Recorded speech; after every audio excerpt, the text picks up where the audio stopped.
برادرم صاحبزادہ سید نعیم علی شاہ صاحب آپ کے سامنے قبلہ والد گرامی کی زندگی کے مختلف پہلو اجاگر کر رہے تھے۔ وقت کی تنگ دامانی پیش نظر ہے اور ابھی ہمارے مہمان مقرر برادرم محترم پروفیسر محمد ابوبکر صدیق صاحب انٹرنیشنل اسلامک یونیورسٹی سے تشریف فرما ہیں۔ آپ کی گفتگو ہوگی، لیکن محترم صاحبزادہ صاحب کی گفتگو سنتے ہوئے میرے ذہن میں ایک شعر آ رہا تھا کہ کوئی تصویر نہ ابھری تیری تصویر کے بعد، کوئی تصویر نہ ابھری تیری تصویر کے بعد، ذہن خالی ہی رہا کاسۂ سائل کی طرح۔ بالیقین جن کا تعلق قبلہ والد گرامی سے رہا، چاہے وہ کسی بھی کیپیسٹی میں ہو، کسی بھی انداز میں ہو، وہ ایک ایسے نقوش اور ڈھب چھوڑ کر گئے ہیں کہ ان پہ پورا اترنا ہمیں اس انداز میں نظر نہیں آتا جو خلوص اور جو محبت و شفقت، جو پند و نصاحے کا انداز اور تمام افراد کے ساتھ ان کے درجہ کے مطابق آ کے گفتگو اور ان کے معاملات کے ساتھ مختلف چیزوں کے اندر صلح جوئی کا انداز، وہ بالیقین ان کا اپنا ہی خاصہ تھا۔ اور اس کے علاوہ ایک اور آپ کی زندگی کا پہلو مختصراً میں، کیونکہ ٹائم اپنے مہمان مقرر دوست کو دوں گا، میں یہی بیان کر لوں گا کہ وہ ایک شاعر نے کہا ہے کہ عاشقانہ سے سلامت اے پسر، عاشقانہ سے سلامت اے پسر، آہ سرد رنگ زرد چشم تر۔ ہم نے اس سے نکاتی عاشقوں کی نشانیوں کے اعتبار سے معیار پہ کہ عاشقوں کی 3 نشانیاں ہوتی ہیں۔ جب ان کے محبوب کا تذکرہ کیا جاتا ہے تو وہ بڑی سانس لے کر نا آہ سرد، وہ سرد آہ نکالتے ہیں۔ رنگ زرد، محبوب کے ہجر و فراق کی وجہ سے ان کے چہرے پہ سرخی نہیں زردی غالب رہتی ہے، کیونکہ وہ سفنے وچ میں کو ماہی ملیا، گل وچ پا لیاں باواں، ڈر دے مارے اکھ نہ کھولا کہ دے پھر وچھڑ نہ جاواں۔ اسی کو حضرت اقبال نے بیان کیا، عالم سوز و ساز میں وصل سے بڑھ کر ہے فراق، وصل میں مرگے آرزو، ہجر میں لذت طلب۔ این وصال میں مجھے حوصلہ نظر نہ تھا،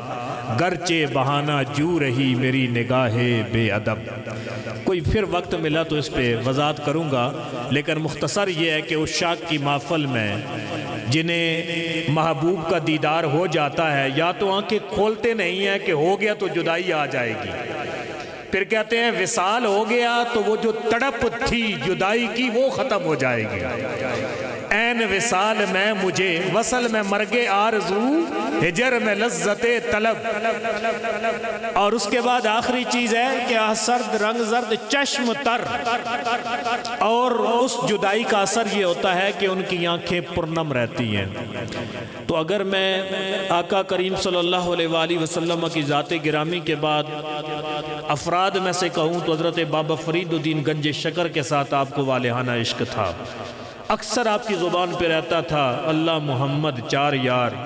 حاجی خواجہ قطب فرید، حق فرید یا فرید، حق فرید یا فرید۔ یہ مکہ مکرمہ کی بات ہے، جب دسمبر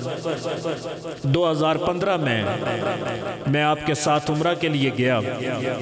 تو وہاں ویل چیئر لے کر شار ابراہیم خلیل اللہ پہ ہم جا رہے ہیں، تو وہاں پہ والد گرامی کی زبان پہ تھا اللہ محمد 4 یار، حاجی خواجہ قطب فرید۔ تو میں نے عرض کی کہ یہاں پہ تو اللہ اللہ کریں، بابا فرید کا آپ تذکرہ کر رہے ہیں، تو مجھے کہتے ہیں کہ ذرا غور سے تو دیکھنا، اللہ محمد 4 یار، حاجی خواجہ کتب فرید، کہ سارا ترتیب میں تذکرہ موجود ہے، حق فرید یا فرید، حق فرید یا فرید۔ اور اس کے علاوہ ابھی قبلہ شاہ صاحب پیر سید نصیر علی شاہ صاحب فرما رہے تھے کہ 25 اگست 1968 کو انہوں نے حضور شیخ الاسلام کے دست اقدس پہ بیعت کی تھی، 1968۔ تو ماشاءاللہ یہ سب محبتوں کے اور نسبتوں کے رشتے ہیں، اور بالیقین ان کی شخصیت میں، ان کی باتوں میں اور کیفیتوں میں یہ سارے رشتے نظر آتے تھے۔ اور آخری بات، جب ان کی آخری دن تھا MH ہاسپٹل میں، تو بالکل وہ ویسے کوئی بات نہیں سمجھ رہے تھے۔ میں نے 2 قوالیاں رکھی ہوئی تھیں اپنے موبائل میں، ایک سعید چشتی کی یہی حق فرید یا فرید، وہ پاک پتن شریف دے ٹبیاں نوں افلاک نہ آکھاں تے کی آکھاں، جنہ گلیاں سونا فرید گزرا، خاک پاک نہ آکھاں تے کی آکھاں۔ ٹھیک، تو یہ ایک جس میں کلام تھا ان کا بابا فرید کا۔ اور دوسرا، وہ جو حسن سے بھی حسین ہے میرا خواجہ قمر الدین ہے، وہ جو مثال اپنی مثال ہے میرا پیر سیال ہے۔ تو جب وہ میں نے، میرے پاس وہ ویڈیو موجود ہے ایویڈنس کے طور پہ، جب میں وہ لگا کے کیونکہ اکثر گھر میں، کیونکہ آخری عمر میں نظر آنا بھی ختم ہو گیا تھا، تو انہیں گھبراہٹ ہوتی تھی، اور ڈائلسس کے دوران بھی مشکل تھے، لیکن جب یہ کلام لگا دیا جاتا تو ماشاءاللہ اس کے ساتھ سارا نظام چل جاتا تھا۔ اور میں نے اس کیفیت میں جب وہ دونوں کلام لگائے تو الحمدللہ انہوں نے اپنی آنکھوں کا رسپانس بھی دیا، اور جسم کے اندر حرکت بھی مختلف تھی۔ کہنے کا مقصد یہ کہ نسبتوں کا فیضان بھی ہوتا ہے اور ان نسبتوں کے اثرات بھی ہوتے ہیں، اور یہ وہ چشمہ صافی ہے جو آگے بھی برقرار رہتا ہے۔ تو انشاءاللہ